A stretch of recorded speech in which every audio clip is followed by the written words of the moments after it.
I paid for our entire trip, but my family said I was trying too hard to impress them. My aunt whispered, "Nobody likes a show-off." I said, "Funny, I just paid for your entire spa package." Then the other day, she showed up crying at my door. I am 42 male, I paid for an expensive vacation for my whole family, including my sister, her husband and kids, my mother, and my notoriously critical aunt. I didn't ask anyone to chip in, I just wanted us all to have time together. Instead of gratitude, I got cold shoulders, judgment, and backhanded comments. My aunt even whispered, "Nobody likes a show-off," during a spa day I paid for. A few months later, she showed up at my door in tears, completely broken, and what she told me explained everything. The trip was my idea.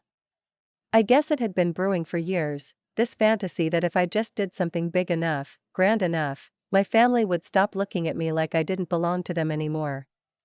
I wanted to build a bridge. Instead, I built a very expensive battleground. I booked the Sedona trip during a random sleepless night. One of those moments where the silence in your house starts to feel like it's pressing against your chest. I'd been doing well for myself, really well, and while I didn't exactly live like a king, I finally had more than enough to spare. I thought, maybe now's the time to give back, to do something no one else in my family had the means to do. Maybe it would finally make us close. So, I planned it. Flights from Denver to Phoenix, rental cars, a beautiful Airbnb nestled right near Cathedral Rock with wide glass windows, a hot tub, hiking trails nearby, and a chef I hired for 2 dinners. I arranged spa days for the women, ATV rides for the kids and men, even paid for childcare one evening so the adults could have dinner together in peace. When I told them, I could hear the hesitation behind the thank yous. My mom cried. My sister, Belinda, just said, "Wow." Her husband, Troy, asked how much it cost like he was calculating how much he would owe. My Aunt Paulette, who always had this uncanny ability to find the flaw in any good thing, said nothing at all for a full minute, then, "Well, that's very generous." That tone. Like generosity was just another shade of showing off. The first couple of days in Sedona were, if I'm being honest, pleasant. The kids loved the pool, Mom was actually laughing, and I even saw Troy smile more than usual. But that warmth didn't last.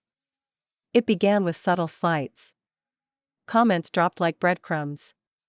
One morning, I walked into the kitchen to make coffee, and Paulette was already there, stirring her cup slowly. "Fancy place," she said, not looking at me. "Some people go all out when they want to be noticed." I blinked. I just wanted everyone to enjoy themselves. "Sure," she said, sipping. "Still, it's a lot." It escalated gradually. At dinner, Troy made jokes about the gold-plated toilet paper. Belinda started pulling away, quietly tending to her kids instead of sitting with me. Even my dad, who had come with his second wife, Caroline, kept his distance, as though my comfort had become awkward. Then the spa day happened. I'd scheduled a half-day for the women, massages, facials, pedicures. I dropped them off and told them to put everything on the tab. That evening, Aunt Paulette sat across from me on the patio. The air smelled like rosemary and warm stone. The sun was just dipping behind the rocks. She leaned in and whispered, "Nobody likes a show-off, Callum." I stared at her. Not in anger, not yet. Just disbelief. "Funny," I said quietly. "I just paid for your entire spa package." She didn't even flinch. Just took a sip of her wine and looked out at the rocks like they'd answer for her. The flight back was quiet. Tense. No one really said goodbye. Belinda gave me a half-hug. Troy nodded. Paulette didn't even look at me. Back home, I didn't reach out. I wanted to, badly, but I was tired. I'd given so much, not just money, but energy, hope. And all I got back was criticism, coldness, and that same gnawing feeling that maybe I didn't really belong to them anymore. Maybe I never did. Belinda texted once, about a week later. "Thanks again for the trip," she wrote. "Paulette thinks you did it just to rub it in." I didn't respond. What was there to say? Weeks passed. I threw myself back into work. Worked out more. Bought a new couch. Started seeing someone briefly, it didn't stick. I stopped thinking about Sedona, or tried to. Then came the knock. It was a Thursday night. Rain was starting to fall, and I'd just sat down with a beer and an old record playing. The knock wasn't urgent, more like someone asking a favor they weren't sure they deserved. I opened the door. Paulette was standing there. She wore a raincoat, no umbrella, and clutched a brown leather bag like it was her last possession. Her face was pale, mascara slightly smudged under her eyes. She looked smaller somehow, like the years had finally caught up. "I didn't know where else to go," she said. There was no pretense. No bitterness. Just exhaustion and something heavier, fear, maybe. I stepped aside and let her in. She didn't say much at first. Just sat on my couch, stared at the floor. I made her tea. She held the cup like it was keeping her upright. Then, slowly, the words came. She'd been diagnosed 6 months ago. Early onset dementia. At first, it was small, misplaced keys, forgetting appointments. But it had gotten worse. She didn't tell anyone. Said she didn't want to be pitted. I lashed out, she said quietly. I'd been doing it for years. But it got worse. I felt like everyone was moving forward and I was cracking. She paused. And you? You had everything together. That trip. It made me realize how far I'd fallen behind. I hated you for it. Not because you did something wrong, but because you reminded me what I never had. I didn't say anything. Just listened. I'm scared, Callum, she whispered. I don't want to die confused and alone. The storm outside had picked up by then. Wind knocked a branch against the window. I don't have kids, she said. No partner. I thought being proud and put together would keep me safe. But I'm not safe. I'm alone. The silence that followed felt like the real heart of our family, not anger, not dysfunction, just generations of people who didn't know how to ask for help without being ashamed. I offered to help her. Not out of guilt, but because I finally understood something I'd missed. People like Paulette didn't need money or vacations or fancy spa days. They needed someone to hold the mirror for them gently, without judgment, when they couldn't recognize their own reflection anymore. She stayed the night. I set up the guest room, made her a little breakfast the next morning.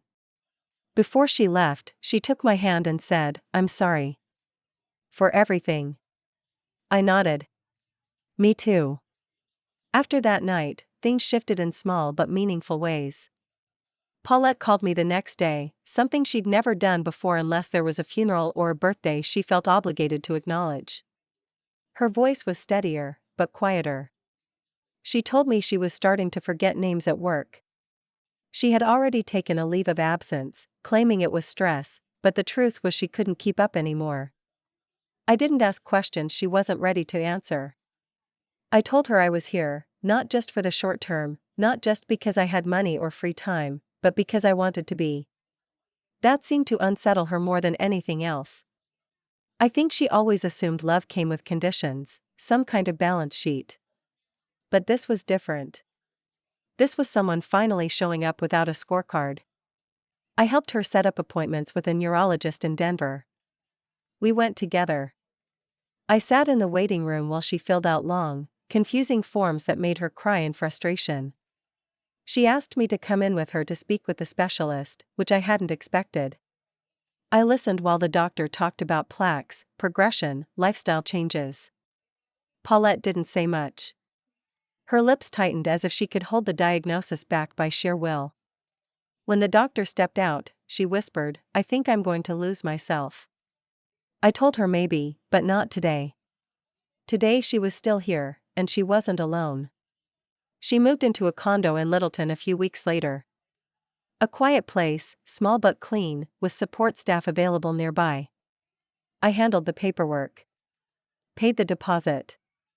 She fought me on the money at first, then eventually just said thank you. I think that was harder for her than the diagnosis. Mom started visiting more often too. At first, she stayed quiet around Paulette, like she was walking around an open wound. But gradually, they fell into a kind of sisterly rhythm again. They even laughed one afternoon in the kitchen while I was making sandwiches. It caught me off guard, laughter from Paulette. Real, unfiltered laughter. Belinda came once with the kids, though it was mostly a blur of spilled juice and raised voices. Troy didn't come. Not surprising. He's the kind of guy who thinks emotional labor is someone else's job. Still, that afternoon I caught my niece, Maisie, sitting next to Paulette, reading aloud from a picture book. Paulette closed her eyes and listened, not interrupting once, just nodding slowly. Later, she told me she hoped the girl would grow up without the hard edges. She meant the bitterness. The pride. The refusal to ask for anything. Paulette and I fell into a new pattern. I'd pick her up twice a week, sometimes more, for appointments or groceries, or just to sit in the park. She started knitting again, something she hadn't done in years. She made me an absurdly long scarf in a scratchy purple yarn. I wore it anyway. Some days were good. Some days she'd forget where she put her phone or repeat a story twice in 10 minutes. On one rough day, she couldn't remember how to get to my house from her condo, a trip we'd made dozens of times. When she arrived, she sat in the driveway for 10 minutes, shaking. I walked out and hugged her before she even got out of the car. "I'm disappearing," she said. "No," I told her. "You're changing. And I'm still here." It wasn't heroism. It wasn't guilt. It was just human. And maybe overdue. Word got around, of course. Families talk. Some in whispers. Some in gossip. I heard through Belinda that Troy had said I was trying to play the savior now. That stung, but not enough to stop me. Belinda didn't say much. She was stretched thin, always working, always tired, and dealing with 3 young kids and a marriage that seemed more like a truce than a partnership. She wasn't exactly in a position to help Paulette, but I could see the guilt in her eyes. Mom, on the other hand, was starting to shift. She'd always been proud, always worn her suffering like a badge of honor. But something softened in her after that trip to Sedona and Paulette's arrival at my doorstep. She told me once, while folding laundry in my kitchen, "I don't know how you turned out so kind.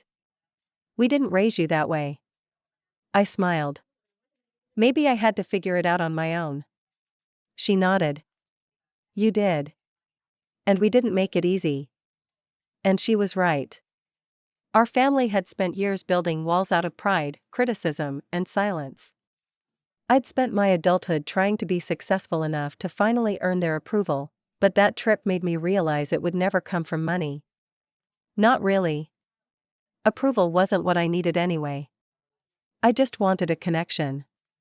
And oddly enough, through all the judgment and rejection, I found it, not in the form I expected, but in the quiet company of the woman who once whispered insults over wine. She started calling me more. Sometimes she'd just say, "I couldn't remember if it was Thursday or Friday," or "I thought of Dad today," or even, "Do you think I'll still be me in 6 months?" And I'd answer honestly, yes, just a different version. I could see her struggling, not just with memory, but with shame. She'd been the strong one in the family for so long, the one who never cried, never complained, never needed anything. Now she was slipping, and needing everything. She once told me, "It's hard to go from being the one people rely on to the one who relies on everyone else." I told her, "You're still reliable. Just in different ways." She didn't believe me, not really, but I said it anyway. Every now and then, I'd catch her staring into space, not lost, exactly, but drifting. The way someone does when they're not sure what day it is, or what year. But then I'd say her name, and she'd come back. Still here. Still Paulette. She once asked me, during one of our longer drives, "Do you think I was always like this? Cold? Mean?" "No," I said. "I think you were scared." And when people get scared for long enough, they stop knowing how to be soft. She looked out the window. I wish I'd known you better sooner. Me too, I said. Spring arrived slowly in Denver that year. The trees outside Paulette's condo began to bloom with soft, tentative color, and the air finally lost its brittle winter edge. The season felt symbolic somehow, something about the quiet thawing, the reluctant return of warmth. By then, Paulette's condition had begun to shift in more visible ways. She still had good days, but the slips became more frequent. One morning she called me in tears because she couldn't remember how to use her microwave. Another time, she got frustrated trying to write a birthday card and ended up tearing it in half. But there were also still moments of clarity, and sometimes even humor. During a visit to the Denver Botanic Gardens, she leaned in close to me while staring at a bed of tulips and whispered, "If I ever lose it completely, just stick me in the cactus section so nobody gets too close." I laughed, and she smiled, proud that she still had the ability to make someone laugh. I started attending support groups, not for me, exactly, but to understand what was coming. They were full of people like me, adult children, nieces, nephews, former spouses. All of us are trying to navigate a slow, cruel kind of goodbye. The kind that doesn't happen all at once, but in pieces. I didn't tell my family I was going. They wouldn't have understood. To them, Paulette was still the woman who made cutting remarks at dinner, still the aunt who rolled her eyes at any sign of sentimentality. I knew better now. I knew what lived behind all that sarcasm and scorn, a deep, unspoken fear of being forgotten, of being irrelevant. There was one particular meeting where a woman, probably in her late 50s, talked about how her father had forgotten her name, but still remembered how to make pancakes the way she liked them. "It's like the body remembers love," she said. That stuck with me. Around that time, Belinda finally came around a bit more. She called me one afternoon and said, "I think I owe you an apology." "For what?" I asked, though I already had a list of possibilities in my head. "For not seeing what you were trying to do with that trip," she said. "We all thought you were showing off, but I get it now. You were trying to build something." I didn't say anything. Just let the quiet do its work. Belinda came by Paulette's condo the next week. She brought Maisie and Nolan, the two younger kids. Paulette didn't remember Nolan's name at first, and I could see the panic behind her eyes when she realized it. But Maisie, sweet, perceptive Maisie, just wrapped her arms around Paulette's waist and said, "It's okay. You can just call me Sugar." Later, as we sat on the patio drinking iced tea, Belinda looked at me and said, "I wish we were all better at this." "At what?" "Being a family. Letting people in before it's too late." I nodded, but didn't offer comfort. It wasn't the kind of moment that needed softening. It needed to be heard and remembered. That summer, I started taking Paulette on drives into the mountains. Nothing too far, just enough to feel the air change and the pressure of the city fall away. Sometimes we didn't talk much. Sometimes she would ask me to remind her of names, our cousins, old family pets, neighbors from childhood. She once asked about our grandfather's laugh, and when I described it, she closed her eyes and said, "That's it." That's what I couldn't remember. I realized then that even when the mind fails, the heart keeps reaching. She was trying to hang on to the fragments that mattered most, not her pension, not her pride, but the people and moments that had shaped her. There were hard days too, days when she would get angry, not at anyone in particular, just at the fog creeping in. She'd slam cabinet doors or refuse to eat. One morning she called me and accused me of stealing her car keys. She hadn't driven in months. I didn't argue. I just told her I'd come by and help her look. The keys were in her freezer. When I found them, she sat down heavily and muttered, "I hate this. I hate who I'm becoming." I knelt beside her and said, "You're still here. That's what matters." She looked at me like she wanted to believe it but couldn't quite. In late July, we went to a family barbecue at Belinda's. It was awkward at first. Troy was his usual self, distant, vaguely judgmental, like the smell of smoke that lingers even after the fire's gone out. But the kids were happy to see Paulette, even if they noticed she wasn't quite herself. She laughed when one of the younger ones dumped a juice box on her lap, and later, as we watched them play in the yard, she turned to me and said, "I think I might have missed out on more than I realized." "You still have time," I said. She didn't answer, but she rested her hand on mine for the rest of the afternoon. That was something. There were moments like that scattered across the season. Tiny, redemptive flickers, like the last embers of a fire someone thought had already gone out. At one point in August, she asked me if I would consider being her medical power of attorney. She said it like she was asking me to carry her groceries, casual, as if it didn't mean I'd be the one making impossible decisions down the line. I said yes without hesitating. It wasn't about duty anymore. It was love, plain and simple.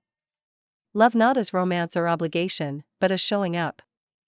As being there when someone is falling apart, and sitting with them in the mess instead of walking away. And still, through all of this, not a word from my dad. Not a check-in, not a call. I knew he'd heard, Caroline was still in the loop, and she'd mentioned it once in passing. He just didn't want to get involved. I didn't chase him. Some people spend their lives trying to heal wounds that others refuse to even admit are there. I was done doing that. Instead, I focused on what I could do. On the dinners I cooked for Paulette when she forgot to eat. On the puzzles we worked on, even when she couldn't remember how they started. On the drives, the doctor visits, the stories she told half right, half made up. It was real, all of it. And it wasn't over yet. September came in quietly, the way it always does in Colorado, cooler evenings, that unmistakable edge in the breeze hinting at the season's slow shift. Paulette had taken to sitting by her window in the mornings, a cup of chamomile in her hands, watching the trees in the courtyard behind her condo. She said the leaves reminded her of old relatives, vibrant, short-lived, and always falling when you least expected. I'd come by at least 4 times a week now, often without her asking. The care staff had started noting her inconsistencies in their logs, missed medications, forgetting her address, occasional disorientation about what year it was. But what struck me more than the lapses was the awareness she still had about them. She knew what was happening to her, which made it both better and worse. One evening, she called me and said nothing for a full 30 seconds. I was about to speak when she finally said, "I don't remember your middle name." "It's James," I told her gently. She sighed. "It used to just come to me. It still does. Just sometimes from further away." There were no dramatic revelations in our relationship anymore.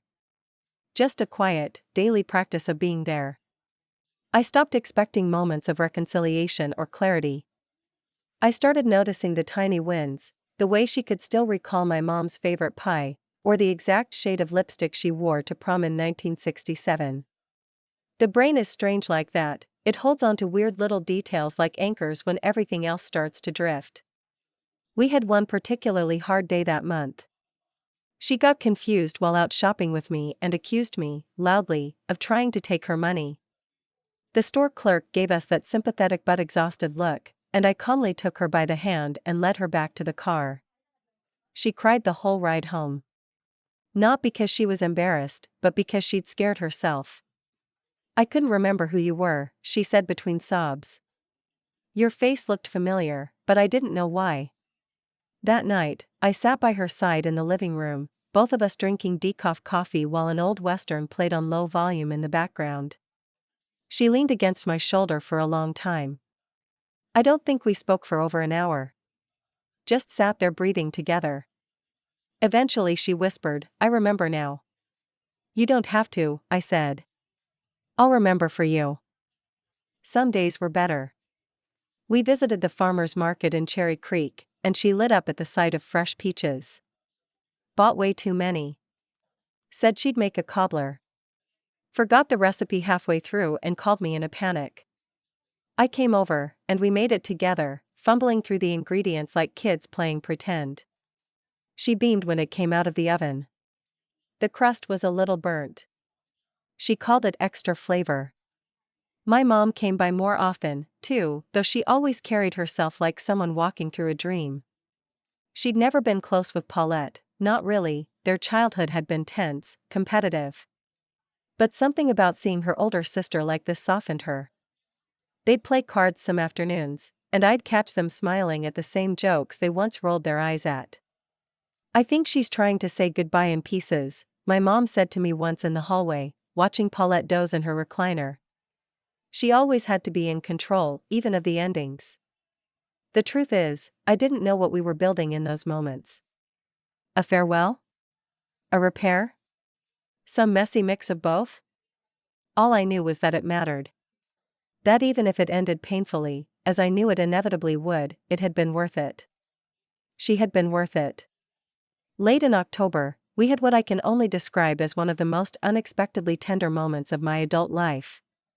I brought over an old photo album I'd found in a box in my garage, family pictures from decades ago, dusty and forgotten. I wasn't sure how she'd react to them, but as soon as I placed it in her lap, her hands went to work, flipping carefully through each page like it was sacred. She paused on a picture of us from 1991. I was about 8, in a hideous sweater, sitting on her lap at a holiday party. She looked down at the photo and said, "You always sat with me. Even when the other kids ran off. You were the only one who let me have a second slice of cake," I reminded her. She laughed. A real laugh. "Maybe I wasn't always so cold, huh?" I nodded. "You never were. Just careful." "Scared," she said quietly. "Of being forgotten." "You're not." The album stayed out on her coffee table after that. She flipped through it often, sometimes repeating the same stories, sometimes making new ones. I never corrected her. It wasn't long before her handwriting started changing. Shaky, inconsistent. She'd leave little notes for herself around the condo. Some were practical, "Keys are in the drawer." Others were heartbreaking, "Call Callum if scared." "You're safe here. You are loved."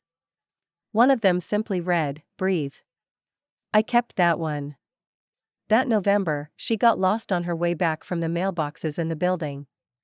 A neighbor found her 2 floors up, confused, shivering, staring at a locked door that wasn't hers. She had no idea how long she'd been wandering. I got a call from the front desk, and when I arrived, she clung to me like a child. "I think I'm going," she whispered. "I can feel it." I held her tighter. "You're still here." That night, I stayed on her couch. She fell asleep early, her breathing slow, a half-folded blanket clutched in her hand. I watched over her until dawn. The quiet, the stillness, it felt sacred. We were no longer who we'd been. She wasn't the woman who whispered sharp criticisms over dinner. I wasn't the nephew trying to prove himself through extravagant gestures. We were 2 people, broken in different ways, holding each other up without needing to explain why. There was no redemption arc, no dramatic apology, no sweeping declarations. Just this fragile, trembling humanity we'd finally learned how to share. The first snow fell in early December.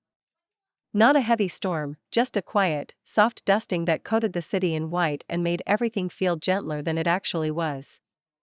I found Paulette sitting by the window again, wrapped in a knitted shawl she didn't remember making. She watched the snow like it was a foreign language, beautiful but hard to translate. "Is it Christmas yet?" she asked. "Not yet," I said. "But it's close." She nodded and looked away, eyes following the snowflakes. "I always liked winter. Everything slows down. People talk softer." That week, we decorated her condo.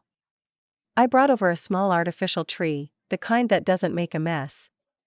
I hung lights along the window. She watched me with a kind of peaceful resignation, like she knew her job was to sit and witness.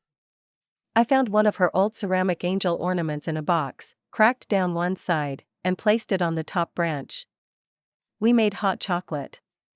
She forgot the marshmallows twice. I didn't care. But as the holidays approached, the rest of the family started creeping back in, not emotionally, just logistically. Belinda called to say they were doing Christmas Eve at her place, like always, and that Paulette was, of course, welcome if she felt up to it. Then, as expected, came the logistical strings. Troy thinks maybe we should all chip in for a care home. Long term, you know, she said over the phone one night. I stared at the wall. Paulette's already got care. And I've been handling it. Right, she said. But Troy's worried you're burning yourself out. I'm not. There was a pause. Then she added, well, he also thinks it's not fair that you get to be the one doing everything and looking like the good guy.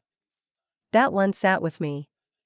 Troy, who hadn't so much as visited Paulette since the Sedona trip. Troy, who couldn't even help Belinda with bedtime routines without acting like he deserved a medal. Troy was concerned that I was getting too much credit. It didn't stop there. A few days later, my dad called out of the blue. No, how are you? Just straight into it. Caroline says you've been footing Paulette's bills. That true? I said it was. She doesn't have money for this sort of thing, he said. And you can't carry her forever. You've done your part. I laughed. Not because it was funny, but because I finally realized something, they still didn't get it. To them, life was transactional. Help meant leverage. Kindness meant a power play. And it hit me, that's why the Sedona trip had gone sideways. They thought it was a bid for dominance. A way to stand taller. They couldn't see that I just wanted to be part of something that had excluded me for years. They thought the trip was a show. And I finally knew how to end the show. The week before Christmas, I sent out invitations. Real ones. Cream-colored cardstock, gold ink, RSVP requested. Holiday brunch at Callum's, it said. Let's reconnect and reflect. Belinda called immediately. Are you doing another thing? Just a brunch, I said. You sure this isn't another one of your gestures? Yep, I said. Low key. No gifts. Just food and family. Paulette was confused but delighted. Do I need to bring anything? She asked. Just yourself, I said. When the day came, everyone actually showed up. My mom, Belinda, and her whole clan, even Troy in his usual passive-aggressive glory. My dad and Caroline walked in like visiting dignitaries. The air was tight with polite tension, but the food helped. I'd catered from a local brunch spot, simple stuff, nothing fancy. And then, after the plates had been cleared and everyone was sipping coffee, I stood up and thanked them for coming. I've been doing a lot of thinking, I said, standing by the fireplace, about what it means to show up for family. And what I've learned is that showing up isn't always loud. It's not expensive. It's not about grand gestures. People nodded vaguely. It's about consistency. Quiet loyalty. Kindness without a scorecard. Paulette looked up at me then, eyes a little misty. She smiled. She knew. I also wanted to let you all know, I continued, that I've transferred power of attorney for Paulette's care to a professional advocate. One she trusts, and one I vetted personally. Belinda blinked. Wait, you're not? I'm still helping, I said. But the day-to-day is now in good hands. And it's all paid for. In full. Troy raised an eyebrow. Paid for by who? By Paulette, I said smoothly. He laughed. How? With what money? I smiled. And this was the moment I'd waited for. Well, some of you might not know, but years ago, I set up a trust. Quietly. Just in case any member of the family ever needed help and didn't have the resources. Paulette qualified. I've kept it anonymous until now. Belinda sat back. You made a trust? Yes, I said. And it has a condition. Now everyone was quiet. It only activates for people who treat others with respect, regardless of what they think they might get out of it. It's not about blood. It's about decency. Troy looked annoyed. So? No one else qualifies? I shrugged. I didn't say that. But let's just say the review process is ongoing. And then I moved on. Poured more coffee. Talked to the kids. Let the conversation drift back to weather and work and how the Broncos were doing. The message was clear. And it didn't need to be said twice. A few days later, Belinda texted me. I get it now. Really? I'm sorry. I didn't reply immediately. I let it sit. Just like they had let my silence sit for months after Sedona. Paulette, on the other hand, glowed for days after the brunch. She kept saying, "You were so calm. You didn't even flinch." I didn't need to, I said. I already won. Because the real revenge wasn't money. It wasn't cutting remarks or public takedowns. It was patience. It was being the one who didn't waver. It was knowing that, in the end, I didn't need to prove my worth to them. They'd done that for me, every time they failed to show up. And now? They finally saw me. Not the show-off. Not an outsider. Just the one who stayed.